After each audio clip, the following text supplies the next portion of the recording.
Alright guys, we're going to today talk to you guys about this Kombi 13 window deluxe camper or bus, and talk to you about what things are done here and what things. Is there anything you want to ask about it? So I wanted to hear about how you acquired it and what work you did to it. Okay. Okay. So I got this thing. What I did is I put an ad in the Samba a while back, and I was looking for a project, and I wasn't really looking for a 13 window because I know that they're a lot more expensive to build. But this guy approached me with this nice 13 window bus, and for 30 years, and he really liked it.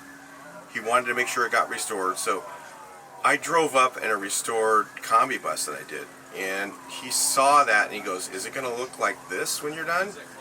And I'm like, yeah, pretty much. And he goes, So then we looked at the bus. It had a lot of issues. There was rust every bit of the 6 inches all the way around. It was in Florida for a while, so that gives you an idea. It had all the seats. It had all the bones were here. All the clock, the radio, everything was complete, in the bus. But except for maybe the door panels, which were pretty roached out they were here. So I looked at it. We came up with a price. I came up with a price that I could do. He wanted a little bit more money than what I was willing to do, but what was the motivating factor to him is that this thing was going to get restored if it came to me. It wasn't going to sit in somebody's backyard. It wasn't going to sit in a garage for another 10 years. So we made the deal, and I ended up getting for my price. I wasn't opposed to the price he had, but I just didn't have the capital to do that at the time. So I said, one thing that you're going to get with me getting this thing is I'll put you on my Facebook. This is before we're doing YouTube, and I'll put you on my Facebook, and I will let you see the whole thing get restored. It was like done. I was like, he's like so excited. Every time I post pictures of the build, he's like, "Oh, that looks great job. The metalworks looks so good, and man, the floors and everything you put it." And he was just like so excited to see it get done. And he's still a friend today, and he sees me at the shows now. And one of the things that he didn't want to do, he didn't want to keep it because part of the reason was because he had really young children, and he couldn't drive them anywhere in it. But now the kids are older, and he ends up, now that he's into dune buggies. So it's kind of crazy, but he even goes, "Hey, if you ever want to sell it, first right of refusal, I want to be able to buy it back." And I said, "Sure." So anyway, let's talk about some of the things that I've done to it. Of course, all the metal work all the way around. There was not one piece of metal that was 6 inches high that didn't have severe rust. So the front floors were completely done. I had to replace all the front floors. I had to replace all 3 layers of the metal in the front. So all the way from the inner panels to the front bumper. The front bumper was okay, but everything between there was bad. The dog legs I was able to kind of piece together. All the rockers, both sides, inner rockers, outer rockers, they had replaced the outer rockers at one point, and they didn't do the inner rockers, so they all had to come off again and replace the inners first. And then all the jack points were replaced, the cargo floor, the bulkhead in the front, the lower 6 inches all the way around was replaced. What about the interior?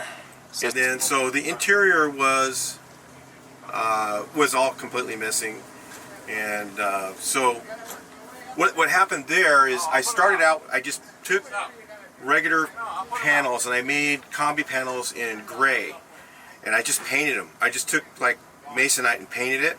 I had that for a while, and then I was at one of the shows, and a guy had this used interior in really good shape, and I said, "Well, how much for all of it?" And he goes, $400. I was like, couldn't get the money out fast enough. This is about almost $2,000 or a little more maybe now today at Wolfsburg West for the replacement panels, the original production, you know, original color. So now you're joining this caravan, and why did you bring this bus instead of the camper? Okay, so a couple of reasons I like this one over, I have a SL23 camper, if you don't know. The reason I like this bus is it just drives perfect. One of the things you'll notice is we will shift through the gears. I'll show you how close the gear shifter is to the seat. And if you sit in the seat here, you can actually shift while you're completely all the way back in the seat and just use your fingers to shift through all the gears. This one gets 22 miles a gallon. My Kombi bus, Kombi camper gets about 16 or 17, maybe 18.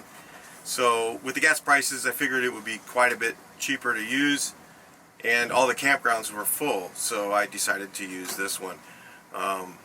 It's really one of the best driving buses I've ever driven.